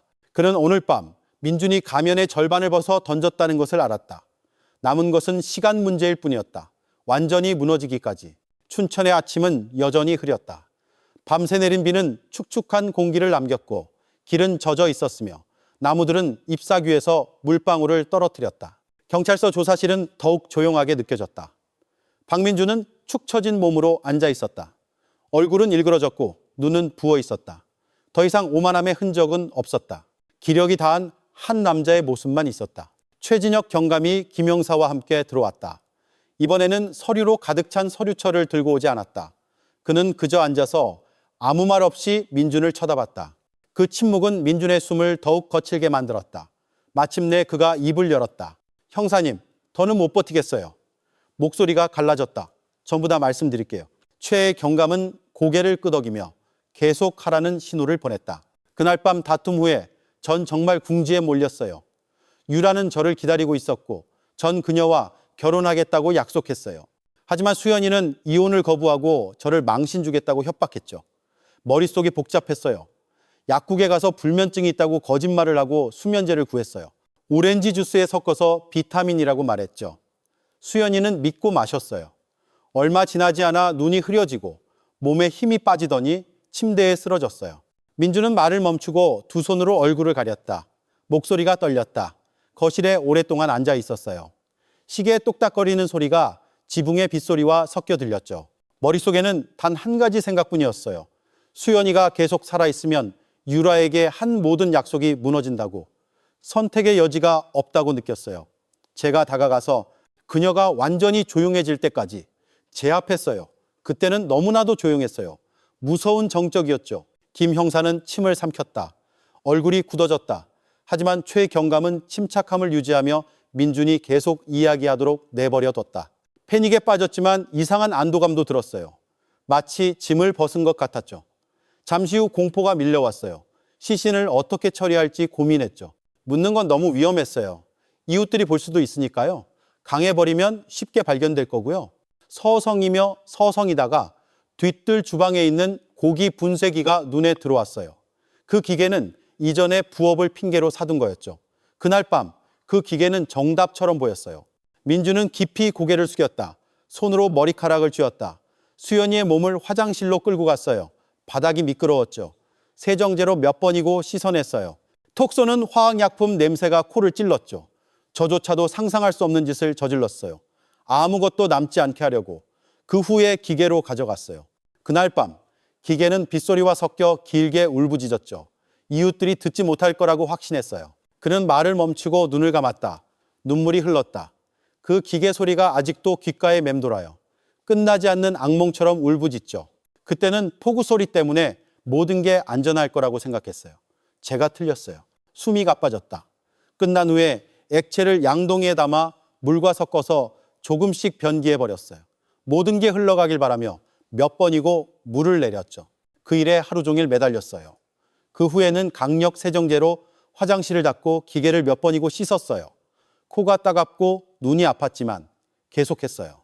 아무것도 남지 않았다고 확신했죠. 민주는 손으로 책상을 쳤다. 목소리가 쉬었다. 수연이 옷 몇 벌을 가방에 넣어 집에서 멀리 떨어진 쓰레기통에 버리기까지 했어요. 사람들이 그녀가 집을 나갔다고 믿게 하고 싶었죠. 제 계획이 완벽하다고 정말 확신했어요. 시신도 없고 증거도 없으니 모든 게 끝났다고 생각했어요. 그는 최경감을 쳐다봤다. 눈이 붉었다. 하지만 제가 잊은 게 하나 있었어요. 진실은 지울 수 없다는 걸요. 제가 씻고 헹구고 숨겨도 흔적은 남았어요. DNA, 피, 뼈 모든 것이 여전히 말하고 있었죠. 그리고 이제 모든 것이 저를 옥죄고 있어요. 최경감이 마침내 입을 열었다. 당신은 그걸 해결책이라고 불렀지만 결과를 봐, 민준. 당신은 아내를 잃었고 자유를 잃었고 지훈이는 부모를 모두 잃었어. 전부 다 당신이 절대 기다려주지 않을지도 모르는 한 여자 때문에. 민준은 흐느껴 울었다. 얼굴이 눈물로 젖었다. 제가 바보였어요, 형사님. 욕정과 헛된 약속에 눈이 멀었어요. 저를 충실히 지지해준 여자 수연이를 배신했어요. 제 아들 지훈이를 배신했어요. 이런 식으로 문제를 해결할 수 있다고 생각했지만 오히려 모든 것을 파괴해버렸어요. 방의 분위기는 무거웠다. 민준의 입에서 나온 모든 단어는 바닥에 부딪히는 짐처럼 느껴졌다. 최경감은 일어서서 그를 오랫동안 쳐다봤다. 당신의 자백으로 이 절차는 법원으로 넘어갈 겁니다. 당신은 응당한 처벌을 받게 될 거예요. 하지만 적어도 이제 진실은 명확해졌어. 그리고 지훈이는 언젠가 알게 될 거야. 자기 엄마는 결코 자기를 버리지 않았다는 걸. 자기 아빠에게 배신당했음에도 엄마는 사랑받았다는 걸 알게 될 거야. 민주는 천천히 고개를 끄덕였다. 몸이 떨렸다. 더 이상의 부인은 없었다. 그가 그동안 쌓아올린 거짓의 벽은 완전히 무너져 내렸다. 밖에서는 다시 비가 내리기 시작했다. 그 빗방울들은 방금 터져나온 자백과 함께 춘천의 하늘도 함께 우는 듯 세차게 떨어졌다. 박민준의 자백 며칠 후 시청 환경미화과에서 온 대형 트럭 한 대가 한때 웅장하다고 여겨졌던 3층짜리 집 앞에 멈춰섰다. 아침은 아직 안개가 자욱했고 밤새 내린 비는 진흙탕과 뼈에 사무치는 축축한 공기를 남겼다. 이웃 주민들은 멀리서 떼를 지어 모여 일부는 속삭이고 일부는 침울한 얼굴로 침묵을 지켰다. 한때 동네 자랑이었던 집은 이제 공포의 상징으로 변해 있었다. 과학수사팀이 완전 장비를 갖추고 내렸다. 그들은 두꺼운 마스크, 고무장갑, 그리고 높은 장화를 착용했다. 뒤뜰의 정화조 뚜껑이 열리자마자 악취가 진동했고 짙은 증기가 피어올라 몇몇 사람들은 반사적으로 팔로 코를 막았다. 한 기술자는 심지어 메스꺼움을 참으며 몇 걸음 뒤로 물러서야 했다. 오늘 작업은 쉽지 않을 겁니다. 한 법의학자가 말했다. 그의 목소리는 마스크에 가려 희미했다. 조심해야 합니다.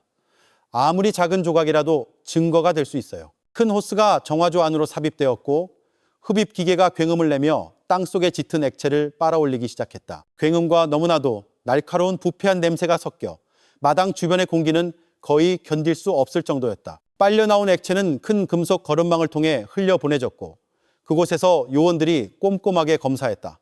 한 양동이씩. 처음 몇 분간은 평범한 오물만 나왔다. 하지만 몇 분 후 거름망에 다른 것이 걸렸다. 작고 하얀색의 단단한 조각이 나타났다. 한 기술자가 핀셋으로 그것을 들어 올려 멸균 용기에 넣었다. 뼈 조각입니다. 그가 나지막이 말했다. 멀지 않은 곳에 서 있던 최경감은 깊은 한숨을 내쉬었다. 예상은 했지만 직접 보는 것은 여전히 그의 마음에 충격을 주었다. 그는 울타리 너머로 엿보는 주민들을 힐끗 봤다. 그들은 충격을 받은 듯 보였다. 몇몇은 손으로 입을 막았고 일부는 믿을 수 없다는 듯 고개를 저으며 뒤로 물러섰다. 기계는 계속 작동했다. 이번에는 색이 바랜 무언가가 나왔다. 모양이 불분명했다. 법의학 요원이 즉시 그것을 분리하여 다른 용기에 넣었다. 연조직 자네입니다. 그가 짧게 말했다. 기술자들의 얼굴은 굳어 있었다. 역겨움과 동시에 무거운 책임감을 억누르려 애쓰는 것이 분명했다. 시간이 흘렀지만 작업은 아직 끝나지 않았다. 냄새는 더욱 심해졌고 몇몇 요원들은 신선한 공기를 마시기 위해 잠시 밖으로 나갔다가 돌아와야 했다. 하지만 작업은 멈출 수 없었다. 그들은 정화조의 어둠 속에 숨기려 했던 진실이 담겨 있다는 것을 알았다. 정오 무렵 금속 거름망에 다시 무언가가 걸렸다. 이번에는 더 많았다. 작은 뼈 조각들이 색이 바랜 얇은 천과 섞여 있었다.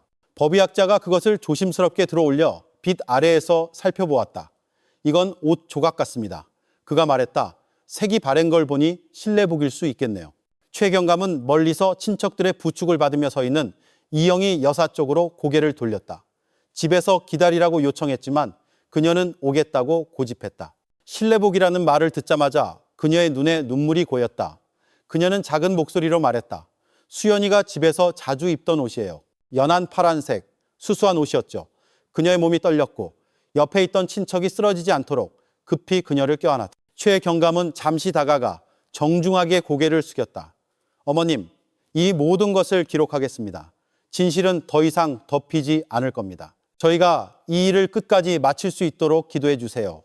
이영희 여사는 그저 고개를 끄덕였다. 그녀의 눈물은 소리 없이 흘러내렸다. 저녁이 되자 가랑비가 다시 내리기 시작했다. 작업은 마침내 끝났다. 정화조에서 팀은 수십 개의 뼈 조각, 연조직 잔해, 몇 가닥의 검고 긴 머리카락, 그리고 실내복으로 추정되는 천을 수집하는 데 성공했다. 모든 것은 깔끔하게 포장되고 라벨이 붙여졌으며 봉인된 특수 용기에 담겼다. 집마당은 이제 진흙과 작업 흔적으로 가득 찼고 부패한 냄새는 여전히 남아 있었다. 하지만 그 모든 것 뒤에서 수사관들은 안도감을 느꼈다. 과학적 증거는 이제 민준의 자백뿐만 아니라 김수연의 운명을 증명하는 실제 잔해로 뒷받침되었다. 그날 밤 경찰서에서 최경감은 증거 목록을 바라봤다. 거기에는 뼈 조각, 머리카락, 천, 조직이라고 적혀 있었다. 종이 위에 모든 단어가 무겁게 느껴졌다. 그는 천천히 서류철을 닫고 옆에 앉아있던 김 형사에게 말했다. 아무리 누군가가 흔적을 지우려 해도 진실은 항상 길을 찾아내지. 김 형사는 진지한 얼굴로 고개를 끄덕였다. 팀장님, 아직도 이해가 안 갑니다. 어떻게 남편이 자기 아내에게 이런 짓을 할 수 있죠? 최경감은 창밖을 바라보며 유리에 떨어지는 가느다란 비를 보았다. 그의 목소리는 깊고 무거웠다. 그게 인간 마음의 어두운 면이야. 김 형사. 사랑이 욕정으로 변하고 충실함이 짐처럼 느껴질 때 사람은 괴물이 될 수 있어. 그리고 가장 슬픈 건 희생자가 그가 가장 지켜야 할 사람이었다는 거지. 밖에서는 춘천의 가로등이 빗줄기 너머로 희미하게 빛나고 있었다. 그리고 사무실 안에서는 남겨진 모든 이들에게 깊은 상처만 남았음에도 불구하고 진실은 더욱 명확해지고 있었다. 그날 오후 춘천경찰서 내부 회의실은 에어컨이 켜져 있음에도 답답하게 느껴졌다. 방 가운데 긴 테이블 위에는 서류, 뼈 조각이 담긴 투명한 증거 봉투, 검은 머리카락 몇 가닥, 색이 바랜 실내복 조각, 그리고 서명된 실험실 보고서가 가득했다. 모든 것이 마치 발언 순서를 기다리는 침묵의 증인처럼 가지런히 놓여 있었다. 박민주는 수갑을 찬 채 안으로 들어왔다. 그가 걸을 때마다 쇠사슬 소리가 났다. 그가 앉은 쇠의자는 그의 몸이 주저앉아 작게 삐걱거렸다. 얼굴은 창백했고 눈은 부어 있었으며 숨은 거칠었다. 마치 숨을 쉴 때마다 가슴의 짐이 더해지는 것 같았다. 최진혁 경감은 맞은편에 앉았다. 그는 두꺼운 서류철을 열고 차분하게 증거를 하나씩 가리켰다. 박민준 씨, 이 모든 것이 과학수사팀의 결과물입니다. 정화조에서 나온 뼈 조각, 수연 씨의 것과 일치하는 머리카락, 어머님이 알아본 실내복, 그리고 반박할 수 없는 DNA 검사 결과까지 이 모든 것은 이야기가 아니라 법정에서 증언할 사실입니다. 민주는 고개를 숙였다. 어깨가 축 처졌다. 수갑찬 손이 떨렸다. 손가락은 마치 기댈 곳을 찾듯 책상을 꽉 쥐었다. 그는 더 이상 부인하지 않았지만 수치심에 얼굴을 들 수 없었다. 최 경감은 무거운 소리를 내며 서류철을 닫았다. 이번에는 우리만 듣는 게 아닙니다. 당신에게서 직접 들어야 할 권리가 있는 사람이 있습니다. 방문이 열리고 한 여경이 이영희 여사를 부축하며 들어왔다. 그 노부인은 검은 히잡을 쓰고 있었다. 걸음은 휘청거렸지만 시선은 굳건했다. 방의 분위기는 즉시 변했다. 그녀가 구석의 의자로 걸어갈 때 모든 이들이 경의를 표하며 고개를 숙였다. 민주는 잠시 고개를 들었다. 장모님의 얼굴을 보자마자 그의 눈에 눈물이 고였다. 그는 서둘러 다시 고개를 숙였다. 입술이 떨렸다. 최 경감은 기회를 주었다. 박민준 씨, 이영희 여사님을 보세요. 당신이 그분의 딸에게 무슨 짓을 했는지 말씀드리세요. 방은 조용했다. 거친 숨소리만 들렸다. 마침내 민준이 입을 열었다. 목소리가 갈라졌다. 어머님, 제가 모든 것을 망쳤습니다. 그날 밤 제가 수연이를 다시는 일어나지 못하게 만들었습니다. 제가 지켜주지 못하고 오히려 생명을 빼앗았습니다. 제가 눈이 멀었습니다. 어머님, 제가 크게 잘못했습니다. 이영희 여사는 흐느꼈지만 눈은 여전히 민준을 똑바로 쳐다봤다. 박서방, 내 딸이 자네에게 무슨 잘못을 했나? 어릴 때부터 내가 사랑으로 키웠네. 걸음마 배울 때 웃는 걸 봤고 낡은 자전거로 학교에 데려다 줬고 아이 엄마가 될 때까지 곁에 있었네. 그런데 이제 자네 손에 그렇게 끝나는 걸 봐야 하다니. 민주는 몸서리쳤다. 눈물이 책상 위로 떨어졌다. 전 사위라 불릴 자격이 없습니다. 저는 욕정과 행복이라 믿었던 헛된 약속에 눈이 멀었습니다. 저는 어두운 길을 선택했고 이제 그 결과를 감당할 수밖에 없습니다. 이영희 여사는 더욱 크게 울었다. 몸이 떨렸다. 옆에 있던 친척이 급히 그녀를 껴안았다. 하지만 울음 뒤에서 그녀의 분노 섞인 목소리가 터져나왔다. 자네는 내 딸의 목숨만 빼앗은 게 아니야. 박서방, 내 손주 지훈이의 미래도 빼앗았어. 이제 지훈이는 자네 탓에 고아가 되었네. 나중에 아이가 엄마는 어디 있냐고 물으면 내가 뭐라고 대답해야 하나? 지훈이라는 말에 민주는 더 이상 참지 못했다. 그는 수갑을 찬 채로 바닥에 무릎을 꿇었다. 어깨가 심하게 흔들렸다. 압니다, 어머님. 제가 제 아이의 인생을 망쳤습니다. 매일 밤 머릿속에서 아이의 울음소리가 들립니다. 전 아버지라 불릴 자격이 없습니다. 구석에 있던 경찰관들은 불안해 보였다. 그중 한 명은 고개를 숙여 잠시 눈을 감았다. 그 광경을 참아볼 수 없었다.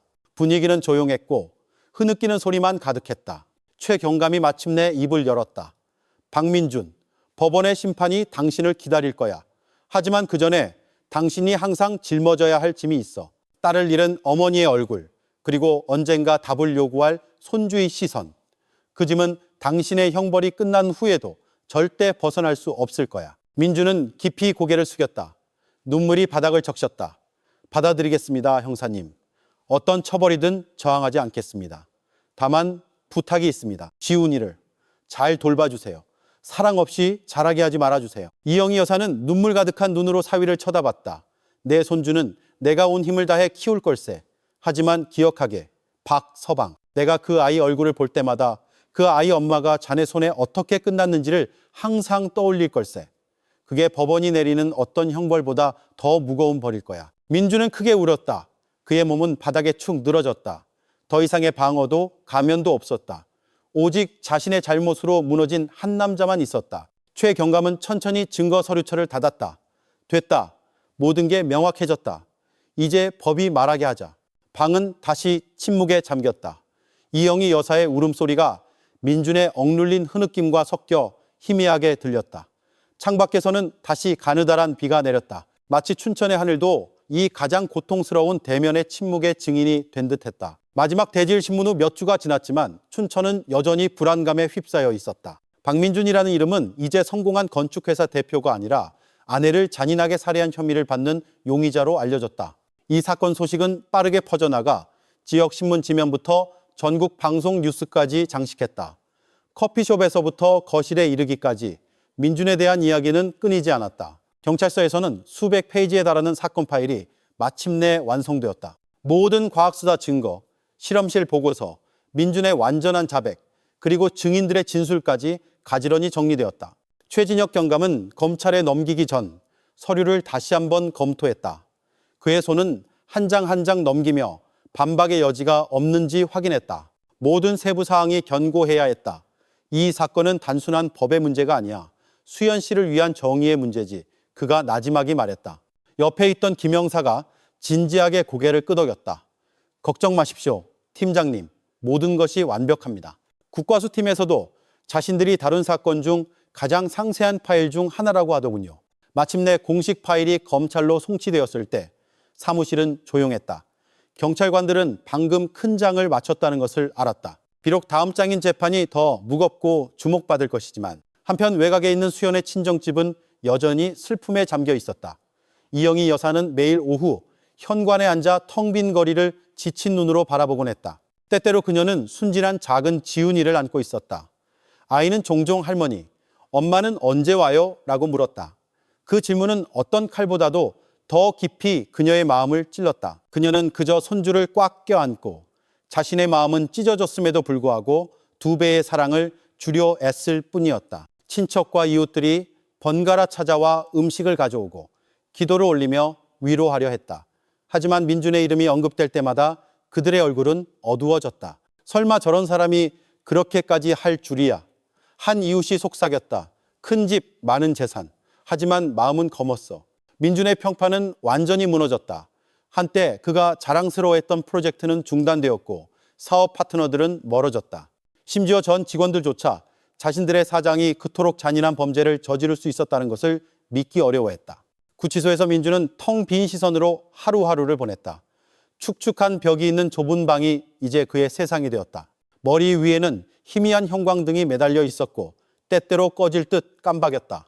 구석의 얇은 매트리스는 거의 사용되지 않았다. 그는 차가운 바닥에 멍하니 앉아있는 시간이 더 많았기 때문이다. 퀴퀴한 냄새와 창살의 녹슨 냄새가 섞여 분위기를 더욱 답답하게 만들었다. 때때로 벽 뒤에서 쥐가 달리는 소리가 들려 소외감을 더했다. 매일 밤 그는 수연의 얼굴과 지훈의 울음소리, 환영의 잠에서 깼다. 한때 사라졌다고 생각했던 분쇄기의 굉음이 이제 다시 그를 괴롭혔다. 손목에 아직 남아있는 수갑 사슬 소리의 메아리와 함께 다른 수감자들은 호기심 어린 눈으로 그를 쳐다봤다. 어떤 이는 비웃었고 어떤 이는 일부러 큰 소리로 그를 아내 살인범이라고 부르며 속삭였다. 민준은 그저 고개를 숙이고 손으로 귀를 막았다. 세상이 자신을 완전히 거부했다고 느꼈다. 교도소 담장 밖에서 춘천 시민들은 여전히 이 사건에 대해 이야기했다. 길가 커피숍에서는 분노, 동정, 그리고 성찰이 섞인 목소리가 오갔다. 그가 전부 자백했다고 하더군. 한 중년 남성이 말했다. 상상해봐. 자기 아내에게 그렇게 잔인하게 굴다니. 한 주부가 말을 받았다.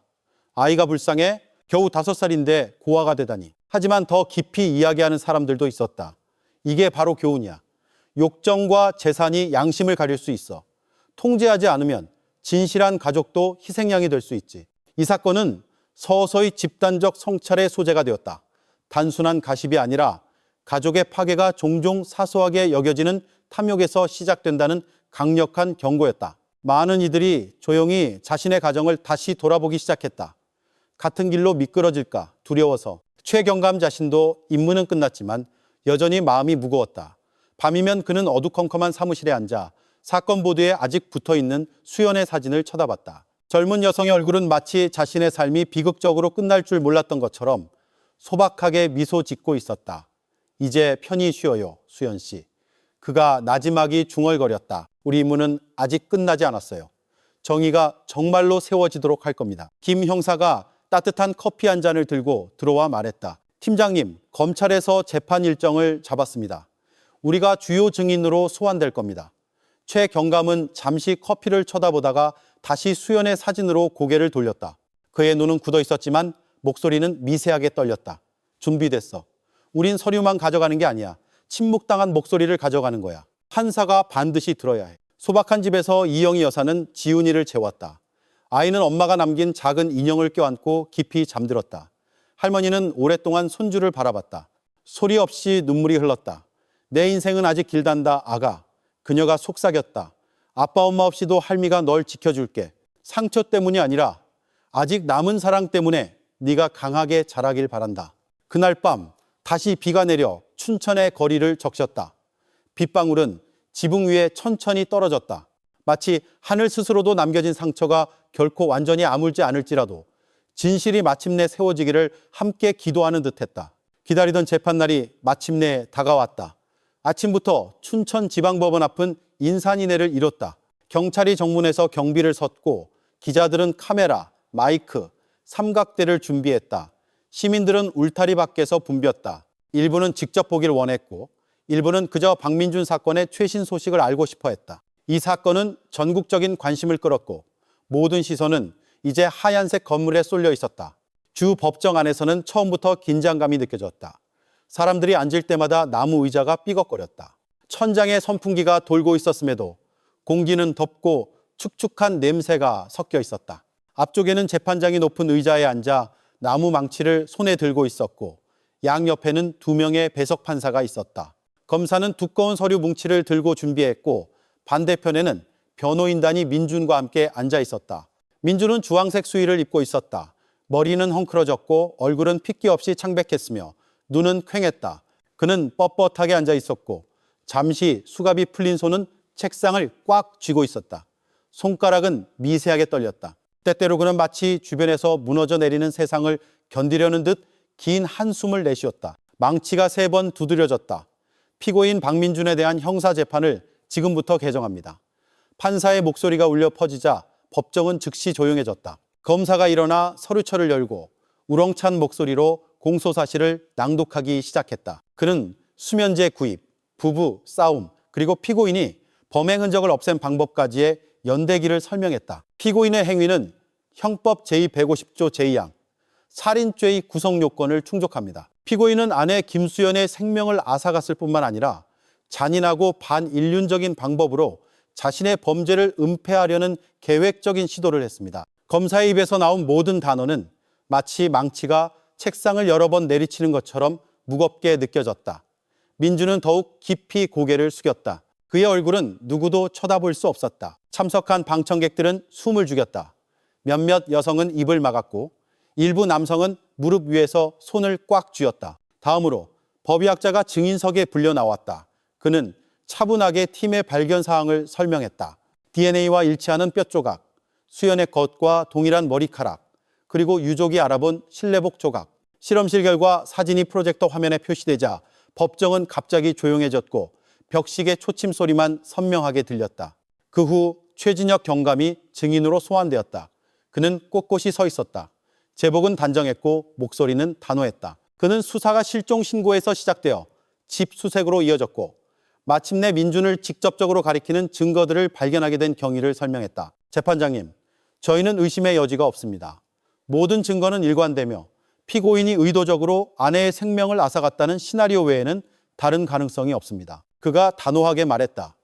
민준은 잠시 최경감을 쳐다봤지만 곧 시선을 돌렸다. 그 수사관의 차가운 시선은 감당하기에 너무 무거웠다. 변호인단의 차례가 되자 그들은 분위기를 바꾸려 했다. 한 변호사가 일어나 좀 더 부드러운 어조로 말했다. 존경하는 재판장님, 저희는 이미 일어난 일을 부인하지 않습니다. 하지만 피고인이 극심한 심리적 압박 상태에 있었다는 점을 주목할 필요가 있습니다. 그는 궁지에 몰리고 막다른 길에 다다랐다고 느껴 결국 이성을 잃었습니다. 이것은 정말로 치밀하게 계획된 행동이 아니라 감정이 폭발하는 순간에 내린 잘못된 결정이었습니다. 다른 변호사가 덧붙였다. 박민준은 이전에 자식을 사랑하는 아버지, 가정을 꾸리기 위해 열심히 일하는 남편으로 알려져 있었습니다.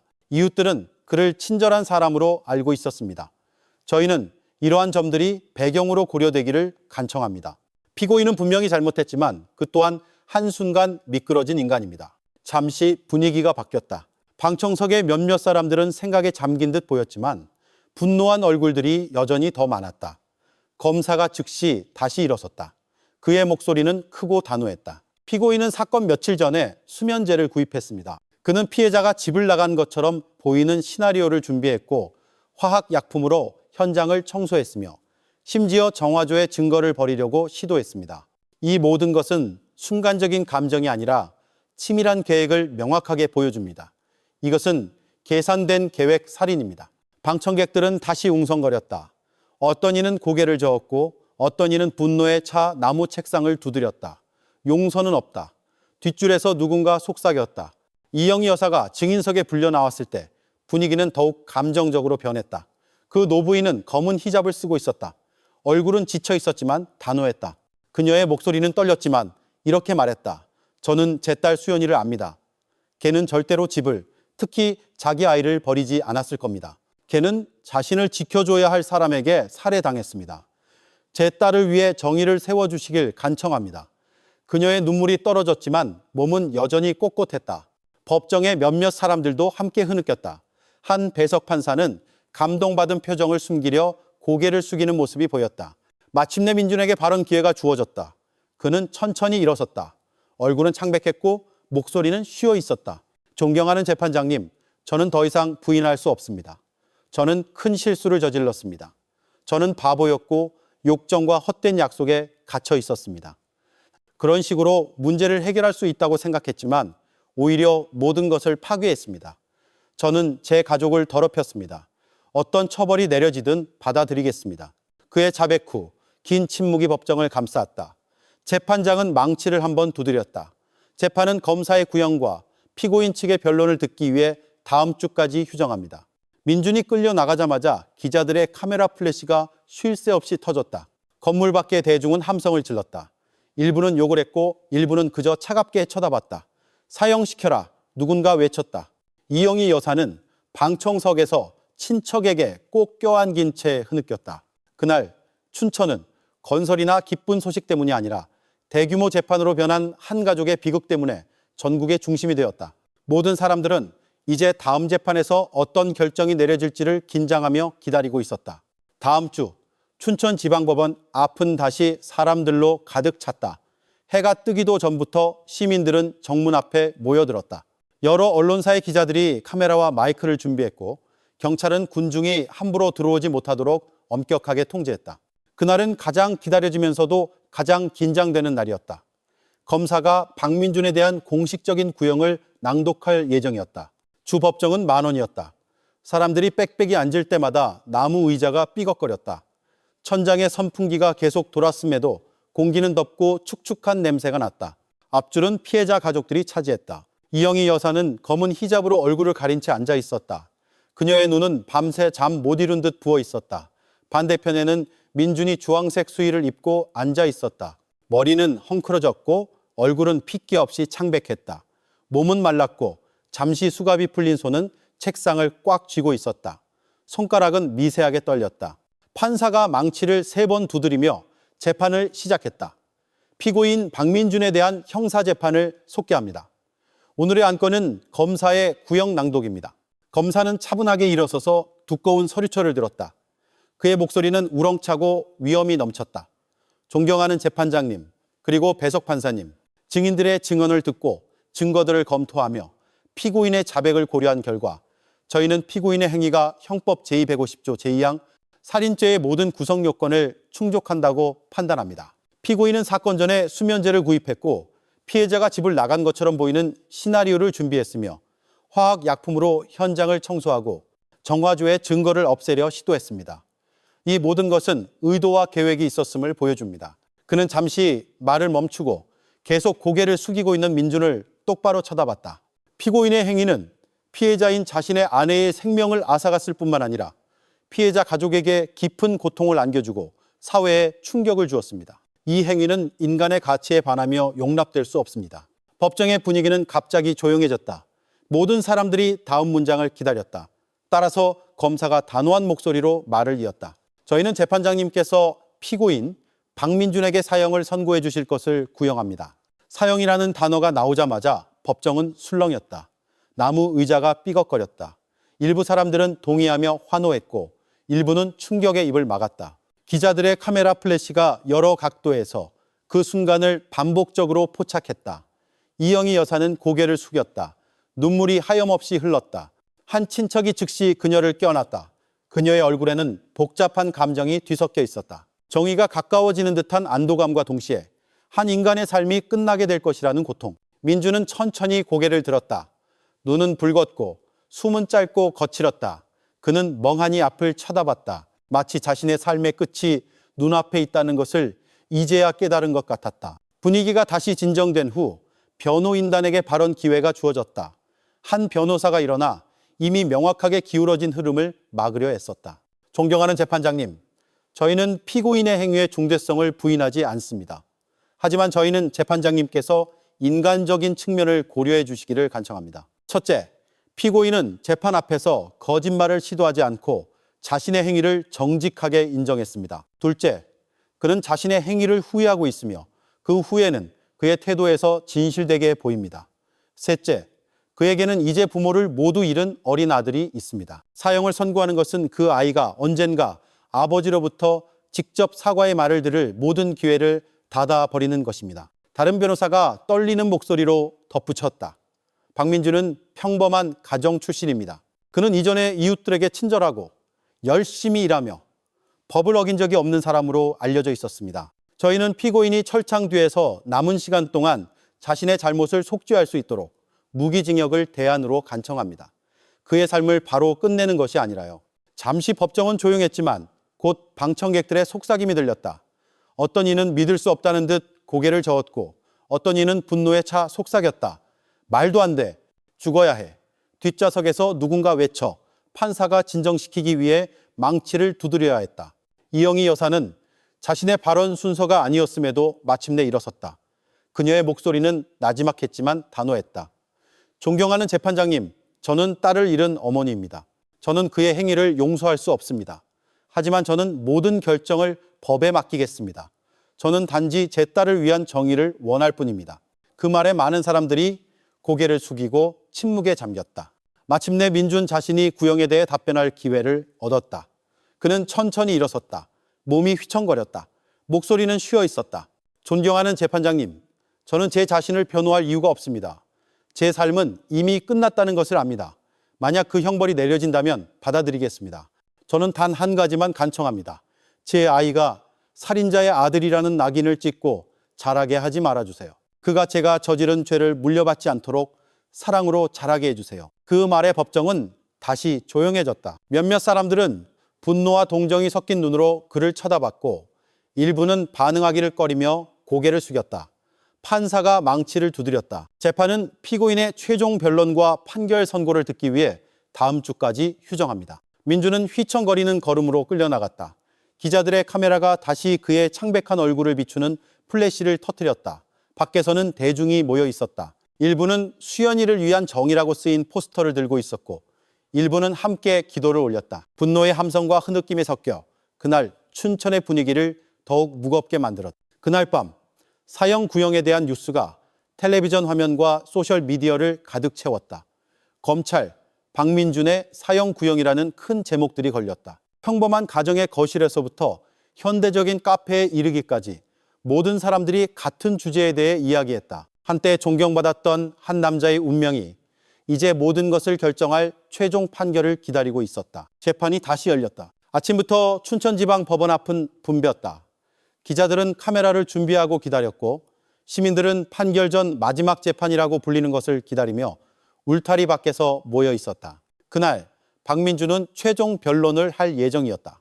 주 법정 안의 공기는 무겁게 느껴졌다. 사람들이 불안하게 움직일 때마다 나무 의자가 삐걱거렸다. 침묵 속에서 기자들이 빠르게 글을 쓰는 펜 소리가 들렸다. 재판관들은 높은 의자에 꼿꼿이 앉아 있었다. 그들의 얼굴은 진지했고 날카로운 시선은 피고인에게 고정되어 있었다. 검사는 차갑게 쳐다봤고 변호인단은 압박감 가득한 얼굴로 오른편에 앉아 있었다. 민주는 자리에서 천천히 일어섰다. 그의 몸은 이전보다 더 말라 보였다. 얼굴은 창백했고 눈은 며칠 동안 잠을 못 잔 듯 충혈되어 있었다. 숨은 거칠었지만 이번에는 앞을 보려고 애썼다. 그는 종이 한 장을 쥐고 잠시 쳐다보다가 다시 내려놓았다. 존경하는 재판장님, 읽지 않고 말하게 해주십시오. 이 말들은 제 마음속에서 나오는 것입니다. 법정은 갑자기 조용해졌다. 기침 소리도 속삭임도 없었다. 모든 시선이 그에게 쏠렸다. 민주는 깊은 숨을 내쉬고 떨리는 목소리로 말하기 시작했다. 저는 여기에 더 이상 건축회사 대표로서 아버지나 남편으로서 서 있는 것이 아닙니다. 저는 제 자신의 삶과 제가 사랑했던 사람들의 삶을 망쳐버린 한 인간으로서 서 있습니다.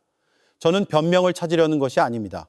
그저 사과하고 싶을 뿐입니다. 그는 피해자 가족석, 이영희 여사가 지친 얼굴로 앉아있는 곳으로 고개를 돌렸다. 어머님, 제가 어머님의 딸을 가장 잔인한 방법으로 빼앗았습니다. 저는 더 이상 어머님을 부를 자격이 없습니다.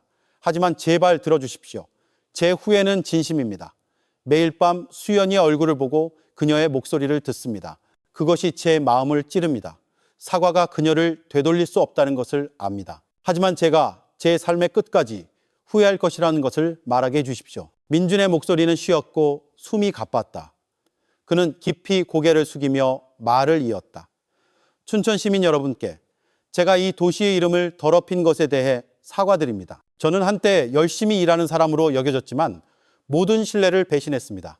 많은 분들이 분노하고 제 이름을 듣는 것만으로도 역겨워한다는 것을 압니다. 그럴 만합니다. 저는 단지 시민 여러분께서 제 어리석음에서 교훈을 얻어 더 이상 욕정 때문에 가정이 파괴되는 일이 없기를 바랄 뿐입니다. 법정의 몇몇 사람들은 고개를 숙였다. 어떤 이는 눈물을 흘렸고 어떤 이는 영향을 받지 않으려는 듯 강하게 고개를 저었다. 민주는 이어서 얼굴을 약간 들었다. 그의 눈은 붉게 타오르고 있었다. 제 아들 지훈이에게 너는 지금 이해하지 못할지도 모르지만 언젠가는 알게 될 거다. 아가야, 네 아버지를 살인자로 기억하지 말아다오. 내 아버지가 마침내 세상 앞에서 모든 죄를 인정할 용기를 냈다는 것을 기억해다오. 그것만이 내가 너에게 물려줄 수 있는 전부다. 비록 너무 늦었지만 정직할 용기. 이영희 여사는 두 손으로 얼굴을 가렸다. 몸이 떨렸다. 옆에 있던 친척이 그녀를 꽉 껴안으며 터져나오는 울음을 참으려 했었다. 민주는 재판부를 향해 고개를 돌렸다. 존경하는 재판장님, 저는 아무것도 부인하지 않습니다. 저는 어떤 형태의 처벌이든 받아들일 준비가 되어 있습니다. 만약 그것이 사형이라면 받아들이겠습니다. 만약 철창 뒤에서의 종신형이라면 그것 또한 받아들이겠습니다. 저는 단지 제 처벌이 한 가족의 긴 고통과 맞바꿀 가치가 있는 순간에 쾌락은 없다는 교훈이 되기를 바랄 뿐입니다. 그의 마지막 목소리는 떨렸고 그는 다시 자리에 앉았다. 법정은 잠시 조용했다. 기자들은 빠르게 글을 썼고 카메라는 모든 표정을 포착했다. 대중은 갈라졌다. 뒷좌석에 한 남자가 속삭였다. 그의 연설은 진심이었어. 난 느낄 수 있어. 다른 한 아주머니는 냉소적으로 반박했다. 그건 그냥 전략일 뿐이야. 눈물이 수연이를 되돌리진 않아. 한편 한 젊은이는 감정을 억누르느라 얼굴이 붉어진 채 무릎을 꽉 쥐고 있었다. 재판장이 마침내 말했다. 피고인은 최종 변론을 마쳤다. 재판부는 판결을 내리기 전에 모든 사실, 증거, 그리고 진술을 고려할 것이다. 그의 망치가 한번 법정에 크게 울려 퍼졌다. 재판은 판결 선고를 위해 다음 주까지 휴정한다. 대중은 웅성거렸다. 어떤 이는 정의를 요구하며 환호했고 어떤 이는 생각에 잠겨 조용했다. 몇몇 의자는 뜨거운 마음으로 방을 떠나게 참을 수 없어 너무 빨리 일어나는 바람에 삐걱거렸다. 민주는 휘청거리는 걸음으로 끌려나갔다. 그의 얼굴은 더 이상 눈물이 아닌 땀으로 젖어 있었다. 그의 눈은 멍하니 바닥을 쳐다봤다. 기자들의 카메라 플래시가 쉴 새 없이 터지며 한때 존경받았지만 이제는 나락으로 떨어진 한 남자의 모습을 포착했다. 건물 밖에서는 군중이 더욱 커졌다. 어떤 이는 수연이를 위한 정의라고 쓰인 포스터를 들고 있었고 어떤 이는 함께 앉아 기도를 올렸으며 일부는 분노에 차소리쳤다. 춘천은 다시 한번 떠들썩해졌다. 모든 사람들은 이제 다음 주 판사가 박민준의 생사를 결정하고 눈물로 가득 찼던 긴 재판의 장을 다들 판결을 낭독할 때를 기다리고 있었다. 그날 춘천지방법원은 다시 한번 인산인해를 이뤘다. 새벽부터 시민들이 몰려들었다. 일부는 뜨거운 햇볕 아래 서 있었고 일부는 근처 커피숍에서 최신 소식을 이야기하며 기다렸다. 모두가 오늘 이 마지막 재판이라는 것을 알고 있었다. 재판부가 피고인 박민준에 대한 판결을 낭독할 예정이었다. 주 법정 안의 분위기는 평소보다 더 긴장되었다. 기자들이 뒷줄을 가득 채웠고 그들의 카메라는 모든 순간을 포착할 준비가 되어 있었다. 나무 의자는 피해자, 가족, 친척, 그리고 역사를 목격하고 싶은 시민들로 꽉 찼다. 이영희 여사는 앞줄에 앉아 있었다. 검은 히잡이 그녀의 얼굴을 가리고 있었고 손은 무릎 위에 작은 가방을 꽉 쥐고 있었다. 민주는 경찰관들에게 이끌려 들어왔다. 그의 몸은 약해 보였고 얼굴은 창백했다. 하지만 이번에는 고개를 숙이지 않았다. 그는 앞을 보려고 애썼지만 시선은 텅 비어 있었다. 변호인단은 진지한 얼굴로 그의 옆에 앉았다. 검사는 이미 준비를 마치고 피고인을 날카롭게 쳐다봤다. 판사의 망치 소리가 재판을 시작했다.